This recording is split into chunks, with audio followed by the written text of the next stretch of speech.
ہے اور اتنی بلند ہے، اتنی صاحب اقتدار ہے، لیکن اس کے باوجود چونکہ خدا کے مرضی کے سامنے ہر چیز جو ہے اسے پر انداختہ ہے.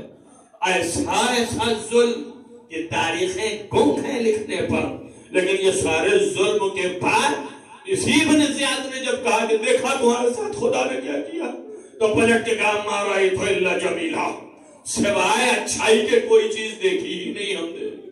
یہ اللہ کا امتحان ہے، اس کی آزمائش ہے جس کے لیے زینب تیار ہے.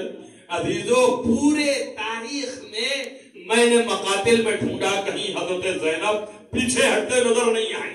لیکن ایک جملہ صرف آپ کی ریاضی کر لیں، اور ایک بات ہے جو آپ تک پہنچ بھی جائے. مجھے ایک جگہ مقتل میں ملا کہ جب 3 شب و روز یہ قافلہ دربار یزید کے باہر یا بازار میں بٹھا دیا گیا اور اس کے بعد نگاہ ابھی تک اٹھایا نہیں جا رہا، تو بی بی نے پوچھا کہ کیوں بٹھایا گیا؟ تو فرمایا سید الساجدین نے کہ اماں پھوپھی اماں، اس لیے کہ دربار سجایا جا رہا ہے، ہم تشہیر کیے جائیں گے. عزیزو ابھی وقت نہیں گزرا تھا کہ مقتل میں یہ الفاظ آئے کہ شمر آیا اور اس نے کہا، یا جو بھی منادی آیا ادھر سے اس نے کہا کہ اے سید الساجدین اب اٹھو چلو، اور اپنے پھوپھی سے کہو کہ اٹھیں چلیں. بچے صحیح آپ نے فرمایا پھوپھی اماں چلیے. آپ پوچھا کہا دربار یزید میں جانا ہوگا. تو زینب نے یہاں پہ آ کے سر جھکا لیا اور اب ایک جواب دیا سید الساجدین، میں ننگے سر یزید کے دربار میں نہیں جاؤں گی.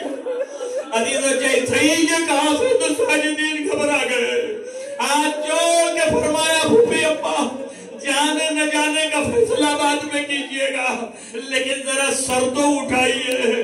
زینب نے جیسے ہی سر اٹھایا دیکھا جو سر نو کے نیزہ پہ ہے، وہاں ایسے آنکھوں سے آنسو ٹپک رہے ہیں اور آواز آئی بہن ایسے ہی چلی گئی ہو دربار.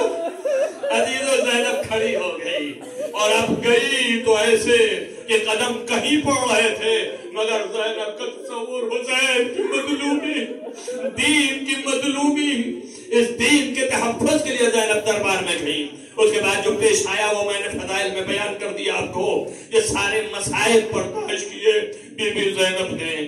تو یہ سارے ہونے بھی ہیں، کیوں؟ اس لیے کہ اسی سے آپ کو محسوس ہو جائے کہ اتنی بڑی طاقت اور اتنی بڑی قوت اور ولیہ ہونے کے بعد، قوت اقتدار رکھنے کے باوجود اس بی بی کی بندگی کا یہ عالم ہے کہ نہ پوچھئے آپ بیٹھ کے نماز پڑھ رہی ہے. بچہ صحیح ہے دیکھا سید الساجدین نے کہا پھوپھی اماں آپ بیٹھ کے نماز پڑھ رہی ہے، خواہ نماز شبی کیوں نہ رہی ہو. آپ نے فرمایا او بیٹا اتنا کم پانی اور دانا آتا ہے کہ یہ چھوٹے چھوٹے بچوں میں تقسیم ہو جاتا ہے، ہم تک نہیں پہنچتا. عزیزو زینب کی حالت اتنی غیر ہو گئی کہ کھڑے ہو کے عبادت کرنے کے قابل نہ رہی. شاید اسی لیے ہمارے اور آپ کے امام زمانہ نے سلام کیا ہے تو فرمایا ہے کہ میرا سلام ہو اس پھوپھی کے اوپر جس نے آل محمد کے یتیموں کو پال دیا. جزاکم ربکم خیر الجزا.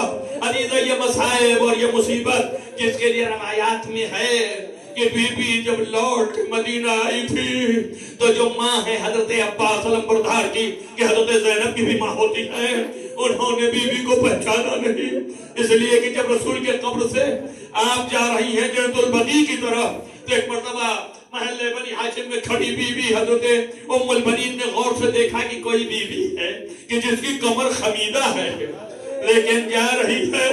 جیسے ہی پکارا آپ کون ہیں تو زینب کھڑی ہو گئی اور قریب آئیں.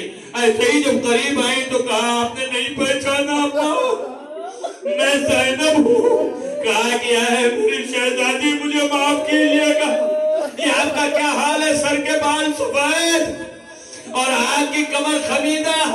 فرمایا ہاں ماں نہ پوچھئے، عباس کی موت نے کمر توڑ دیا، سکینہ کی فریاد نے سر کے بال سفید کر دیا. عزیزو یہ بی بی وہ بی بی ہے. عزیزو بات تھوڑی سی اور کر کے کہ آپ پرسہ دے لیں. حضرت